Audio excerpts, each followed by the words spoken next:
అంతర్యాగము.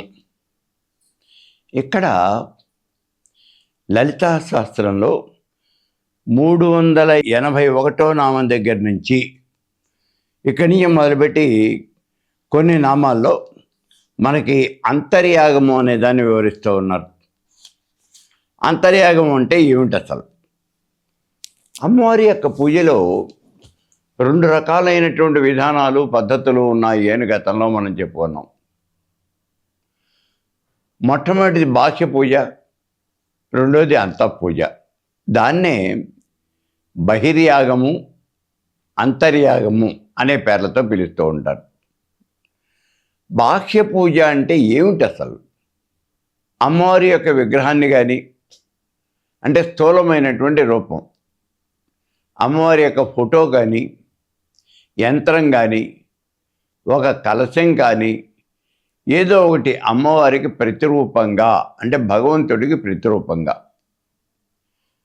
ఒక ఆకారాన్ని ఏర్పాటు చేసుకుని దాన్ని మనం అర్చన చేస్తాం. ఈ అర్చనా విధానంలో భగవంతుడు వేరు, భక్తుడు వేరు అనే భావన అనేది ఈ సాధకుడికి ఉంటుంది. భగవంతుడు వేరు, భక్తుడు వేరు. ఎందుకని ఉంటుంది అంటే, ఇక్కడ నువ్వు ఎదురుకుండా పెట్టుకున్నటువంటి విగ్రహంలో భగవంతుడు చూస్తూ ఉన్నావు, నువ్వు ఎదురుకుండా కూర్చొని ఉన్నావు. కాబట్టి నువ్వు వేరు, భగవంతుడు వేరు అనే భావన నీకుంది. ఇటువంటి భావన కలిగి ఉండటాన్నే బాహ్య పూజ అని అంటారు. ఇక రెండోది అంతఃపూజ. భగవంతుడు వేరు, భక్తుడు వేరు కాదు, ఇద్దరూ ఒకటే. భగవంతుడు, భక్తుడు ఇద్దరూ కూడా ఒకటే అనే భావన కలిగి ఉండటమే దాన్ని అంతఃపూజ అని అంటారు. అయితే ఈ బాహ్య పూజ ఎవరు చేస్తారు, అలాగే అంతఃపూజ ఎవరు చేస్తారు, ఈ విషయాలు మనం ఒక్కసారిగా చూడవలసి వస్తుంది. బాహ్య పూజ ఎవరు చేస్తారు అంటే, బాహ్య పూజరత కౌళ క్షపణస్య కపాలికా. బాహ్య పూజ చేసేవాళ్ళు కౌళులు, కౌళాచార సంప్రదాయంలో ఉన్నవాళ్ళు. అసలు కౌళాచార సంప్రదాయము అంటే ఏమిటి? ఈ ఐహికమైనటువంటి కోరికల యందు, వీటి యందు మునిగిపోయి అవే కావాలి, అవే ప్రపంచము అని భావన చేసేవాళ్ళంతా కూడా కౌళాచార సంప్రదాయాలు. వాళ్ళకి మోక్షం కానీ, ముక్తి కానీ ఇలాంటివి ఏమీ అవసరం లేదు. వాళ్ళకి కావలసింది కేవలము వాళ్ళ యొక్క కోరికలు తీరటం, ధనధాన్యాలు, భోగభాగ్యాలు, వాళ్ళ ఉన్నతమైనటువంటి పదవులు, చదవులు, ఇవే కావాలి తప్పించి వాళ్ళకి ఇంకేం అక్కర్లా అసలు. అంటే ఈ లోకంలో సుఖపడడానికి, సుఖంగా జీవించడానికి అవసరమైనటువంటివన్నీ కూడా వాళ్ళకి కావాలి. వాళ్ళు బాహ్యరతులు అని అంటారు, వాళ్ళనే కౌళాచారులు అని అంటారు. అందుకే ఇక్కడ చెప్తున్నాడు బాహ్య పూజరత కౌళ. ఈ బాహ్య పూజ ఎందు ఇష్టమైనటువంటి వాళ్ళు ఎవరు అంటే కౌళులు, కౌళాచారులు. వాళ్ళతో పాటుగానే క్షపణస్య కపాలికా, క్షపణులు, కపాలికాలు, కాపాలికులు, అలాగే దిగంబరులు, ఇతిహాసులు, వామకులు, తంత్రవాదులు, వీళ్ళంతా కూడా దిగంబరశ్చేతిహాస వామక తంత్రవాదిన అని అంటూ ఉన్నాడు. వీళ్ళంతా కూడా బాహ్యమైనటువంటి పూజ యందు మాత్రమే ఆసక్తి కలిగి ఉంటారు. మరి అంతఃపూజ చేసేవాళ్ళు ఎవరు? అంతరారాధన పరా వైదిక బ్రహ్మవాదిన. అంతరారాధన చేసేవాళ్ళు వైదికులు, బ్రహ్మవాదులు. వైదికులు అంటే దక్షిణాచార సంప్రదాయంలో ఉన్నటువంటి వాళ్ళు, వేదవిహితమైనటువంటి కర్మలు చేసేవాళ్ళు, వేదంలో చెప్పినట్టుగా భగవంతుడిని అర్చించేవాళ్ళు, ఆరాధించేవాళ్ళు, వాళ్ళంతా కూడా ఈ అంతరారాధన చేస్తారు అని చెప్పేసట్టు ఉన్నారు. వీళ్ళు వైదికులు అంటే. వీళ్ళే కాదు, బ్రహ్మవాదిన, బ్రహ్మవాదులు అంటారు వీళ్ళని. బ్రహ్మవాదులు అంటే వీళ్ళ లెక్క ప్రకారం బ్రహ్మ సత్యం జగన్మిథ్య. ఈ చరాచర జగత్తులో సత్యము నిత్యము శాశ్వతమైనటువంటిది ఏమిటి అంటే బ్రహ్మము ఒక్కటే. దృశ్యమానమైనటువంటి ఈ జగత్తంతా కూడా నశించిపోయేదే, ఇది ఏది మిగలదు. మరి మిగిలేది ఏమిటండి అంటే ఇది ఇప్పుడు చెప్పారు కదా, జగత్తంతా నాశనం అయిపోతే బ్రహ్మ ఒక్కటే సత్యము నిత్యము శాశ్వతము. ఈ బ్రహ్మము నిన్న ఉన్నది, నేడు ఉన్నది, రేపు ఉంటుంది. అంటే భూత భవిష్యత్ వర్తమానాల యందు పూర్తిగా ఉంటుంది. ఆ బ్రహ్మానికి ఆది అనాది అనేది లేదు, దానికి చావు పుట్టుకలు లేవు, ఆద్యంతాలు లేవు, పైన కింద మధ్య అడ్డము ఇలా ఏమీ కూడా లేవు. సర్వత్రా వ్యాపించి ఉన్నటువంటిది అదే బ్రహ్మ. ఆ బ్రహ్మము ఎలా ఉంటుంది అంటే కోటి సూర్య ప్రతీకాశం చంద్రకోటి సుశీతలం, కొన్ని కోటాను కోట్ల సూర్యుల యొక్క కాంతులతో ప్రకాశిస్తూ ఉంటుంది. అలా అని ఆ కాంతిలో వేడి అనేది ఉండదు. మరి ఏముంటుంది? చల్లదనం ఉంటుంది. చంద్రకోటి సుశీతలం, కొన్ని కోట్ల చంద్రులు ఒక్కసారిగా ప్రకాశిస్తే ఎంత చల్లదనం వస్తుందో అంత చల్లదనం ఉంటుంది. సూర్యునికి లాగా విపరీతమైనటువంటి కొన్ని కోట్ల సూర్యులు ప్రకాశిస్తే వచ్చే విపరీతమైనటువంటి కాంతితో కొన్ని కోట్ల చంద్రులు ప్రకాశిస్తే వచ్చే చల్లదనంతో ఉంటుంది. అంతేకాకుండా కొన్ని కోట్ల మెరుపు తీగలు ఒక్కసారిగా మెరిస్తే ఎంత కాంతి ఉంటుందో అంత కాంతితో ఉంటుంది. అది బ్రహ్మము అంటే. ఆ బ్రహ్మాన్ని దర్శించడానికి మనకి కర్మచక్షువులు చాలవు, మనకి ఉన్నటువంటివి చర్మచక్షువులు. ఈ కళ్ళతో మనం ఆ బ్రహ్మను చూడలేం. ఎందుకని అంటే ఉపనిషత్తులు చెబుతూ ఉన్నాయి, ఆ బ్రహ్మము ఉన్నటువంటి చోటికి కన్ను వెళ్ళలేదు, చెవి వెళ్ళలేదు, ముక్కు వెళ్ళలేదు, మనస్సు వెళ్ళలేదు, వాక్కు వెళ్ళలేదు. అంటే ఆ బ్రహ్మని కంటితో చూసి తెలుసుకోలేం, చెవులతో విని తెలుసుకోలేం, నోటితో పలికి ఆ బ్రహ్మని వర్ణించి తెలుసుకోలేము, మనసుతో ఊహించి తెలుసుకోలేము. మరి ఎలా తెలుసుకోవాలి? కేవలము ఆ భగవంతుడి యొక్క కృప ఉంటేనే ఆ బ్రహ్మాన్ని గురించి మనకి తెలుస్తుంది తప్పించి లేకపోతే తెలియదు. అందుకే ఉపనిషత్తులో చెప్తూ ఉన్నాడు, ఐతరేయ ఉపనిషత్తులో, నా చక్షుర్గచ్చతి నవా గచ్చతి నో మనః. ఆ బ్రహ్మం ఉండే ప్రదేశానికి కళ్ళు వెళ్ళలేవు, ముక్కు వెళ్ళలేదు, నోరు వెళ్ళలేదు, చెవులు వెళ్ళలేవు, మనస్సు అంతకన్నా వెళ్ళలేదు.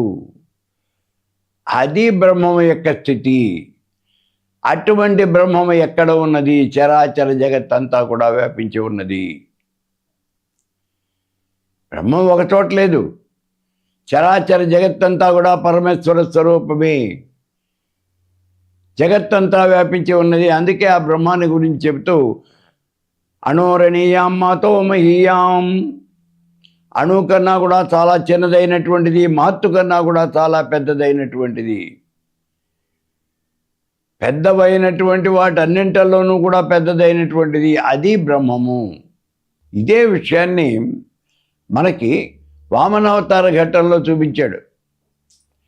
వామనుడు చాలా పొట్టివాడు, చిన్నవాడు, శరీరం అంతా చాలా తక్కువగా ఉంది, చిన్న శరీరం కలిగిన వాడు, అందులోనూ బాలుడు, 7 సంవత్సరాల బాలుడు, చిన్న పిల్లవాడు.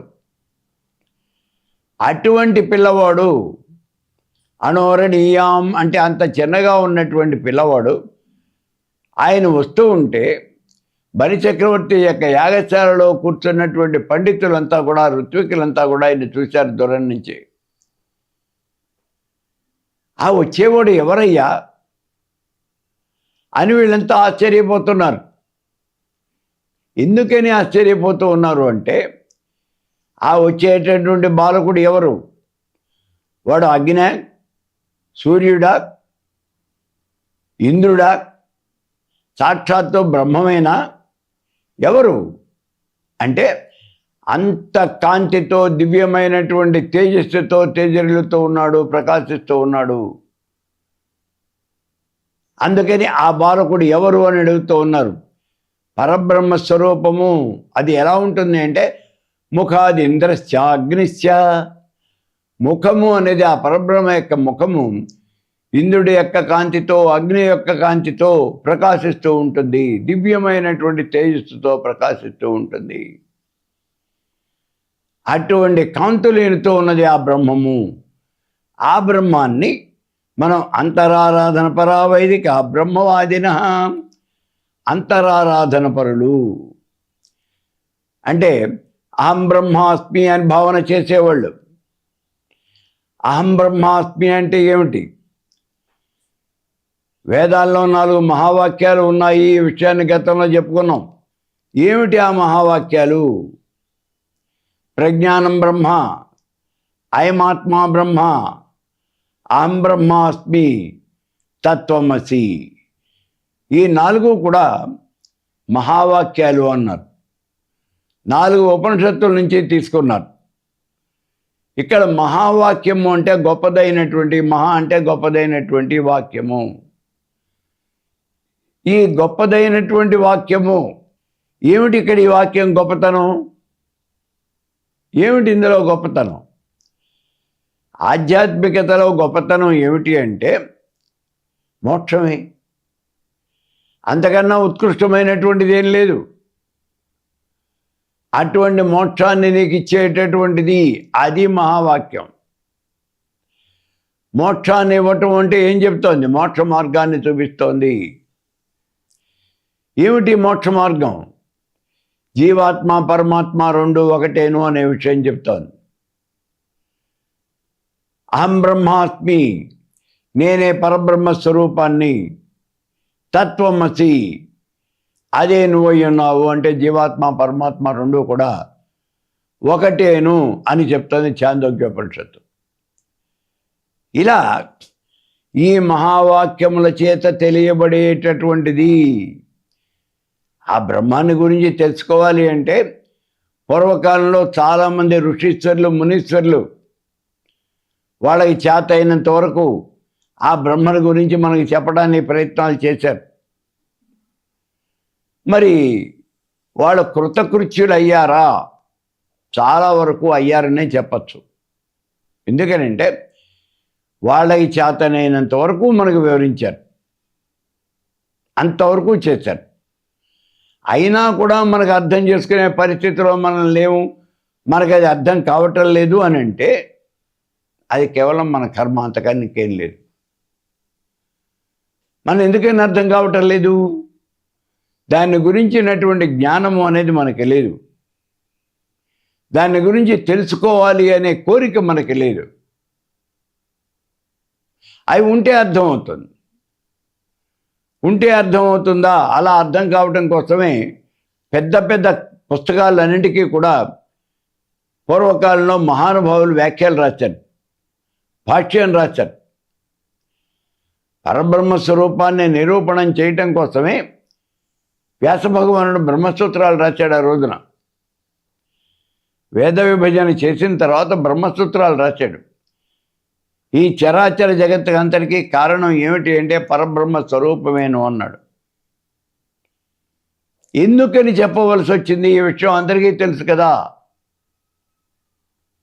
లేదు. ఆ రోజుల్లో భిన్నమైనటువంటి మతాలు, భిన్నమైన సంప్రదాయాలు వాడుకలో ఉండేవి. కొంతమంది ఈ చరాచర జగత్తుకి కారణం ఏమిటి అంటే అదే బ్రహ్మము అన్నారు. కొంతమంది అలా కాదు, అసలు బ్రహ్మం లేదు అన్నారు. మరి ఈ జగత్తు ఎలా ఆవిర్భవిస్తున్నదయ్యా? దానంతా అదే పుడుతోంది అన్నారు. దర్శన శాస్త్రము, దర్శనాలు ఎక్కువైపోయినాయి ఆ రోజున. దృశ్యతే జ్ఞాయతే అనేనైతే దర్శనం. వేదంలో చెప్పినటువంటి ఆ పరబ్రహ్మ తత్వాన్ని నీ కళ్ళకు కట్టినట్టుగా చూపించేటటువంటిదే దర్శనము. ఆ దర్శనాల్లో ఆస్తిక దర్శనాలు, నాస్తిక దర్శనాలు. నాస్తిక దర్శనాలు అంటే వేదాలే లేవు అని చెప్పేవాళ్ళు నాస్తికులు. బ్రహ్మము ఉన్నది అనే మాట ఒప్పుకోనటువంటి వాళ్ళు నాస్తికులు, అసలు బ్రహ్మము లేదు అనేవాళ్ళు నాస్తికులు. వీళ్ళు వేదముల యొక్క ఉనికిని ఒప్పుకోరు. మరి రెండో వాళ్ళు ఆస్తికులు. ఈ ఆస్తికుల్లో కూడా అనేక రకాలైన తేడాలు ఉన్నాయి. ఎవరికి తోచినట్టుగా వాళ్ళు వ్యాఖ్యలు చేయడం మొదలుపెట్టారు. అప్పుడు వ్యాస భగవానుడు ఈ పరబ్రహ్మ స్వరూపాన్ని నిరూపణ చేయాలి అనే ఉద్దేశంతో బదరికావనానికి వెళ్ళి 12 సంవత్సరాలు తపస్సు చేశాడు. ఘోరమైనటువంటి తపస్సు చేశాడు. ఆ పరబ్రహ్మ యొక్క సాక్షాత్కారం పొందాడు. ఇక్కడ కూడా చూడండి, మళ్ళీ 12 సంవత్సరాలే దివ్యమైనటువంటి తపస్సు చేశాడు. గతంలో చెప్పుకున్నాం మనం తపస్సు చేయాలంటే ఆ రోజులో 12 సంవత్సరాలు అనేది ఒక నియమం. ఆ తపస్సు చేశాడు, పరబ్రహ్మ సాక్షాత్కారాన్ని పొందాడు. ఇప్పుడు తిరిగి వచ్చి బ్రహ్మసూత్రాలు రాశాడు. 555 సూత్రాలతో బ్రహ్మసూత్రాలు అని రాశాడు. ఈ బ్రహ్మసూత్రాలు మొత్తం 4 అధ్యాయాలుగా ఉంటుంది. ఒక్కొక్క అధ్యాయము 4 పాదాలుగా ఉంటుంది. ప్రతి పాదంలోనూ కొన్ని అధికరణలు ఉంటాయి. ప్రతి అధికరణలోనూ కొన్ని సూత్రాలు ఉంటాయి. ఈ రకంగా చూస్తే బ్రహ్మసూత్రాలు మొత్తంలో 4 అధ్యాయాలు, 16 పాదాలు, ఇలా 555 సూత్రాలు. 555 సూత్రాలతోనూ మనకి ఈ వ్యాస భగవానుడు బ్రహ్మసూత్రాలను రాయటం జరిగింది. ఆ బ్రహ్మసూత్రాలు మనకి అర్థం కావాలి. ఏదైనా సరే ఒక పుస్తకం ఉన్నప్పుడు ఆ పుస్తకంలో ఉన్నటువంటి విషయం అంతా కూడా జనబాహుళ్యానికి అర్థం కావాలి. ఒకవేళ మనకు అర్థం కాకపోయినట్లయితే ఆ పుస్తకం ఉన్నా లేకపోయినా నిరర్థకం అవుతుంది. ఎవరికీ అర్థం కాకపోతే అది ఉపయోగం ఉండదు. ఆ పుస్తకం రాసినా రాయకపోయినా ఒకటే. అందుకని ఆ పుస్తకం అందరికీ అర్థం కావాలి, బ్రహ్మసూత్రాలు అందరికీ అర్థం కావాలి అనే ఉద్దేశంతోనే శంకర భగవత్పాదుల వారు ఉపనిషత్తులను ప్రాతిపదికగా తీసుకుని, అంటే బేస్గా తీసుకుని, ఆ బ్రహ్మసూత్రాలకి భాష్యం రాస్తారు. భాష్యము అంటే ఏమిటి? అది విపరీతమైనటువంటి వివరణ, విశేషమైనటువంటి వ్యాఖ్యానము. ఆ వివరణ వ్యాఖ్యానం ఇచ్చేటప్పుడు ఏమాత్రం కూడా వెనకాడటము అనేది ఉండదు. అంత గొప్పదైనటువంటి వ్యాఖ్యానం. దాన్ని భాష్యము అని అంటారు. అటువంటి భాష్యాన్ని రాశారు ఈ శంకర భగవత్పాదుల వారు. ఇది పూర్తిగా ఉపనిషత్తుల్ని ఆధారంగా చేసుకొని రాయబడింది. ఇక్కడ మనకు అనుమానం వస్తుంది, ఏమంటే శంకరుడే కాదు, బ్రహ్మసూత్రాలకి భాష్యం రాసినటువంటి వాడు రామానుజుడు రాశాడు, మధ్వాచార్యుల వారు రాశారు, అలాగే ఇంకో 10 మంది రాశారు అని కూడా మేము చదివాం కదా. నిజమే, రాశాడు. నీలకంఠుడు కూడా రాశాడు. ఇక్కడ నీలకంఠుడు ఏమిటి, పార్థసారథి కూడా రాశాడు బ్రహ్మసూత్రాలకి భాష్యం. చాలా భాష్యాలు ఉన్నాయి, 13, 14 భాష్యాలు ఉన్నాయి. అయితే వీటిల్లో శంకర భగవత్పాదుల వారు రాసింది మాత్రమే ఈ ఉపనిషత్తులను ప్రాతిపదికగా తీసుకొని రాసినటువంటి భాష్యం. మరి మిగిలినవి పురాణాలు తీసుకున్నారు, పురాణాలు ప్రాతిపదికగా తీసుకున్నారు. ఇప్పుడు మనం వైష్ణవులు రాసినటువంటి బ్రహ్మసూత్ర భాష్యం తీసుకున్నాం అనుకోండి, రామానుజుడు రాసినటువంటి బ్రహ్మసూత్ర భాష్యం తీసుకున్నాం, దాన్నే శ్రీభాష్యము అంటారు. ఇందులో అధాతో బ్రహ్మ జిజ్ఞాస మొట్టమొదటి సూత్రం. బ్రహ్మ జిజ్ఞాస అంటే బ్రహ్మని తెలుసుకోవాలి అనే కోరిక. ఈ బ్రహ్మని తెలుసుకోవాలి అనే కోరిక అన్నప్పుడు బ్రహ్మము అంటే నిర్వచనం ఇవ్వాల్సి వస్తుంది అక్కడ. శంకరుడేమో ఈ చరాచర జగత్తంతా కూడా పరమేశ్వర స్వరూపమే అని నిర్వచనం ఇచ్చాడు. ఉపనిషత్తుల్ని ఉటంకించాడు. ఉపనిషత్తుల్లో ఏం చెప్పారు? బ్రహ్మము అంటే ఉపనిషత్తుల్లో ఏం చెప్పారు? చరాచర జగత్తంతా బ్రహ్మమేను అన్నాడు. చాందోగ్యోపనిషత్తులో చెప్పాడు చూడండి, బ్రహ్మము అనేది 4 పాదాలుగా ఉంటుంది. మొట్టమొదటి ఏమిటి ఇక్కడ? తూర్పు, పడమర, ఉత్తరం, దక్షిణం దశ దిశలు కూడా బ్రహ్మమేను. ఇది మొదటి పాదం. మరి రెండవ పాదం, ఇంతే కాకుండా ఈ జగత్తులో ఉన్న నది, నదాలు, అడవులు, కొండలు, ఎడారులు ఇవన్నీ కూడా ఆ పరబ్రహ్మలో రెండవ భాగము అన్నాడు. మరి మూడో భాగం ఏమిటి?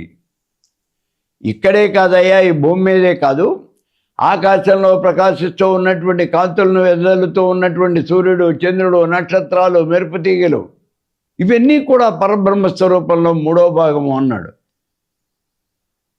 మరి నాలుగోదేమిటి?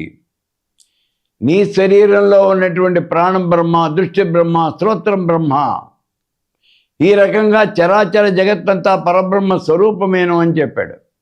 కానీ పురాణాలు ప్రాతిపదికగా తీసుకుని చెప్పినటువంటి వాళ్ళు అలా చెప్పలా. చరాచర జగత్తంతా బ్రహ్మము అనే మాట నిజమే, కానీ శ్రీమన్నారాయణుడే పరబ్రహ్మ, శ్రీకృష్ణ పరమాత్ముడే పరబ్రహ్మ అలా చెప్పారు వాళ్ళు. పురాణాలను ప్రాతిపదికగా తీసుకుని సాకారాన్ని బ్రహ్మము అని నిరూపణ చేశారు. అందుకే వాళ్ళు రాసినటువంటి ఈ బ్రహ్మసూత్ర భాష్యంలో ఎక్కువగా మనకి పురాణాలు కనిపిస్తాయి. రామానుజుడు రాసిన భాష్యం, శ్రీభాష్యం కానివ్వండి, అలాగే మధ్వాచార్యులు రాసిన భాష్యం కానివ్వండి, ఇంకా కొంతమంది శాక్తేయులు రాశారు, అలాగే శైవులు రాశారు. వీళ్ళు ఎవరు రాసినప్పటికీ కూడా వాటిల్లో ఎక్కువగా మనకి పురాణాలను ఉటంకించడం జరుగుతుంది. సాకారాన్ని నిరూపణ చేశారు వాళ్ళు. భగవత్పాదులు కేవలము నిరాకారాన్ని మాత్రమే నిరూపణ చేశాడు. అందుకే ఆయన ఉపనిషత్తులు ప్రాతిపదికగా తీసుకున్నాడు. సరే, ఇలా ఈ బ్రహ్మము అంటే ఉపనిషత్తులో ఏం చెప్పాడు అంటే చరాచర జగత్తంతా బ్రహ్మమేను. తూర్పు, పడమర, ఉత్తరం, దక్షిణం ఈ 4 దిక్కులే బ్రహ్మము కాదు, దశ దిశలు బ్రహ్మమే. అంటే ఆగ్నేయం, నైరుతి, వాయువ్యం, ఈశాన్యం, ఊర్ధ్వదిక్కు, అధోదిక్కు దశ దిశలు కూడా పరబ్రహ్మ స్వరూపమే. మనం మామూలుగా చెప్తూ ఉన్నాం నది, నదాలు, అడవులు, కొండలు, ఎడారులు అని. అవే కాదు, కంటికి కనిపించేవి మాత్రమే కాదు, కంటికి కనిపించనటువంటివి కూడా, అవి కూడా పరబ్రహ్మ స్వరూపమే.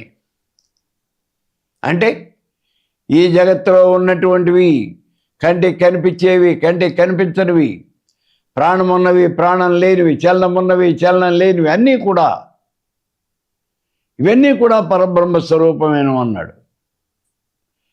అంటే ఈ జగత్తులో అణువు దగ్గర నుంచి అతి పెద్దదైనటువంటి వాటి వరకు పిపీలికాది బ్రహ్మ పర్యంతము అన్నీ పరబ్రహ్మ స్వరూపమేను అన్నాడు.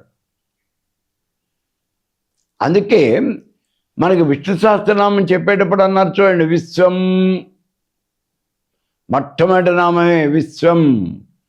అంటే చరాచర జగత్తంతా కూడా వ్యాపించినటువంటిది అది బ్రహ్మము. ఇదే మాట అని చెప్పాడు ఇక్కడ. ఇదంతా కూడా ఉపనిషద్ వాక్యాలు ఇవి. కాబట్టి ఇలా చరాచర జగత్తంతా వ్యాపించి ఉన్నటువంటిది అదే బ్రహ్మము. ఆ బ్రహ్మము ఎవరు అంటే ఆ బ్రహ్మము నువ్వే. అహం బ్రహ్మాస్మి, నేనే పరబ్రహ్మ స్వరూపాన్ని. బృహదారణ్యకోపనిషత్తులో చెప్పింది మాట, అహం బ్రహ్మాస్మి, నేనే పరబ్రహ్మ స్వరూపాన్ని. ఇదే విషయాన్ని చాందోగ్యోపనిషత్తులో చెప్పాడు ఉద్దాలకుడు తన కుమారుడైనటువంటి శ్వేతకేతువుకి బ్రహ్మ విద్యను ఉపదేశిస్తూ అంటాడు, ఓ శ్వేతకేతు తత్వం అసి, అదే నువ్వయ్యున్నావు. ఈ చరాచర జగత్తులో ఎన్ని రకాలైనటువంటి వస్తువులు ఉన్నాయో అన్ని వస్తువుల్లో అన్నింటిలోనూ ఉన్నటువంటి ఆ తత్వం ఏదైతే ఉన్నదో అదే నీలోనూ ఉన్నదయ్యా. ఆకాశంలో కాంతులిస్తున్నటువంటి సూర్యుడిలో ఉన్న తత్వం నీలో ఉంది, చల్లదనాన్ని ఇస్తున్న చంద్రుడిలో ఉన్న తత్వం నీలో ఉన్నది, అగ్నిలో ఉన్న వేడి నీలో ఉన్నది, వాయువులో ఉన్న స్పర్శ నీలో ఉన్నది, జలంలో ఉన్న రసం నీలో ఉన్నది, భూమిలో ఉన్న గంధము అది నీలో ఉన్నది. అసలు నీలో లేనటువంటిది ఏమిటి? ఈ జగత్తులో పంచభూతాల్లోనూ ఏవైతే ఉన్నాయో అవన్నీ కూడా నీలో ఉన్నాయి. కాబట్టి ఓ శ్వేతకేతు అదే నువ్వై ఉన్నావు. అంటే జీవాత్మ పరమాత్మ రెండు ఒకటేనయ్యా, ఈ రెండింటికి తేడా లేదు అని చెప్పాడు. అందుకే అంటున్నారు చూడండి, సంసారము అనే వృక్షం మీద రెండు పక్షులు కూర్చొని ఉన్నాయి, రెండు ఒకే రంగులో ఉన్నాయి, ఒకే రూపాన్ని కలిగి ఉన్నాయి, ఒకే ఎత్తులో ఉన్నాయి, ఒకే రకంగా ఉన్నాయి. మరి ఈ రెండు పక్షులు ఒకే రకంగా ఉన్నాయి చూడటానికి, మరి రెండు ఒకటేనా అంటే కాదు. ఈ రెండు ఒకటేనా అంటే ఒకటే కాదు అని మనం అనుకుంటూ ఉన్నాం, కాదు అనే మనం అంటున్నాం. ఎందుకని? మన యొక్క అజ్ఞానం చేత. అసలు నిజంగా అక్కడ జరుగుతూ ఉన్నది ఏమిటి అంటే, ఈ రెండు పక్షులు ఒకటే. ఈ రెండు కూడా ఏం చేస్తున్నాయి అంటే, ఒకటేమో దొరికినటువంటి ఫలాలు, కాయలు, పళ్ళు తింటోంది, రెండోది తినకుండా దిక్కులు చూస్తూ కూర్చుంది. కాయలు పళ్ళు తింటూ ఉన్నటువంటిది అదే జీవాత్మ.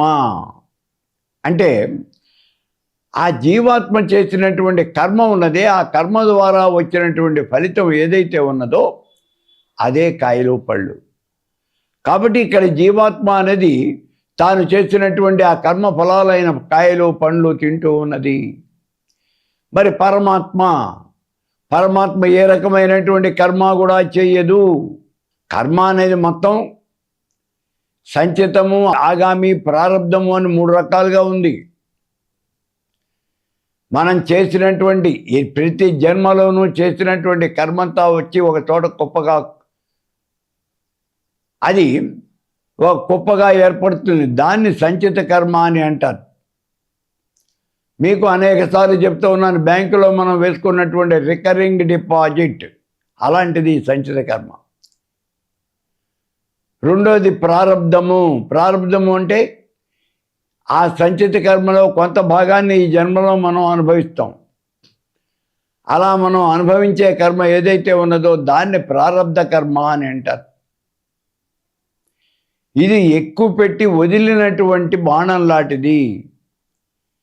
తుపాకీలో నుంచి దూసుకు వచ్చినటువంటి ట్రిగర్ నొక్కేసం అయిపోయింది, బుల్లెట్ బయటకు వచ్చేసింది.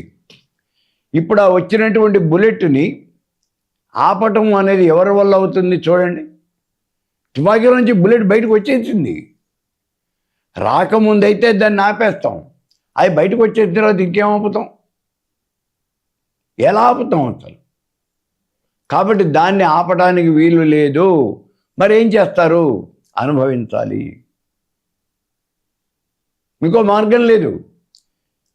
అందుకే ఇక్కడ ప్రారబ్ధ కర్మ, ఈ ప్రారబ్ధ కర్మని అనుభవించి తీరాలి. ఎవరు అనుభవించాలి? చేసిన వాడే అనుభవించాలి.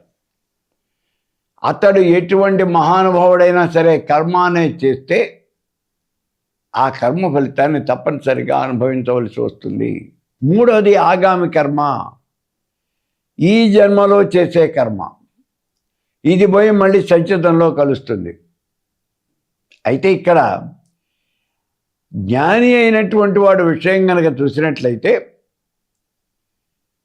అతడు సముపార్జన చేసినటువంటి జ్ఞానం వల్ల ఈ సంచిత కర్మ అనేది పూర్తిగా నశించిపోతుంది. సంచిత కర్మ అంటే అమ్ముల పొదిలో ఉన్నటువంటి బాణాలు లాంటివి అవన్నీ కూడా. ఆ కర్మంతా నశించిపోతుంది. ఇక రెండోది ప్రారబ్ధ కర్మ, దీన్ని మాత్రం ఏం చేయలేము. ఆగామి అంటే ఈ జన్మలో చేసే కర్మ. జ్ఞాని అయినటువంటి వాడు ఇప్పుడు కూడా కర్మ చేయడు ఇంకా. కాబట్టి వాడికి ఆగామి కర్మ ఉండదు. సంచిత కర్మ నశించిపోయింది. ఇక ప్రారంధ కర్మ. ఈ జన్మలో ఏ కర్మ అయితే అనుభవించాలో దాన్ని ప్రారంధము అని అన్నారు. ఆ ప్రారంధ కర్మ మాత్రం వాడు అనుభవించి తీరాలి. దాన్ని ఎవరు ఏం చేయలేరు. అతడు సాక్షాత్తు పరమేశ్వరుడే అయినప్పటికీ ఈ భూలోకంలో అవతరించి ఏదైనా కర్మ కనుక చేసినట్లయితే ఆ కర్మ ఫలితాన్ని అతను తప్పనిసరిగా అనుభవించాలి. ఇదే సిద్ధాంతం. ఇందులో ఎవరికీ ఎక్సెప్షన్ లేదు. వాడు రాజైనా బంటైనా ధనికుడైనా పేదవాడైనా ఎవరైనప్పటికీ కూడా తాను చేసినటువంటి కర్మను తానే అనుభవించాలి. ఇది మనకి చెప్పే కర్మ సిద్ధాంతం. దీంట్లో ఇప్పుడు ఏం చేస్తూ ఉన్నారు? అంతరారాధన పరావైదిక బ్రహ్మవాదిన. అంతరారాధన చేసేవాళ్ళు వీళ్ళంతా కూడా ఈ బ్రహ్మవాదులు, మోక్షవాదులు. వీళ్ళనే మనం శ్రీ విద్యలో సమయాచారులు అని అంటాం. వీళ్ళ దృష్టి ఎప్పుడూ కూడా మోక్ష సాధన మీదే ఉంటుంది. చతుర్వేద పురుషార్థాలు, ధర్మార్థ కామ మోక్షాలు, వాటిల్లో 4వది మోక్షము. ఈ మోక్షమే అసలైనటువంటి పురుషార్థం. దాన్ని సాధించడం కోసం మిగిలినటువంటి ధర్మార్థ కామాలు 3 కూడా మెట్లు. కాబట్టి ఈ 3ంటిని ఆసరాగా చేసుకుని ఆ మోక్షము అనే పురుషార్థాన్ని సాధించాలి మనం. అదే ధ్యేయంగా పెట్టుకున్నటువంటి వాళ్ళు అంతరారాధన పరావైదిక బ్రహ్మవాదిన. ఈ బ్రహ్మవాదులు బ్రహ్మ ఒకటమే సత్యము, నిత్యము, శాశ్వతమైనటువంటిది. ఈ చరాచర జగత్తు అనేది వీళ్ళ దృష్టిలో అసలు లేదు.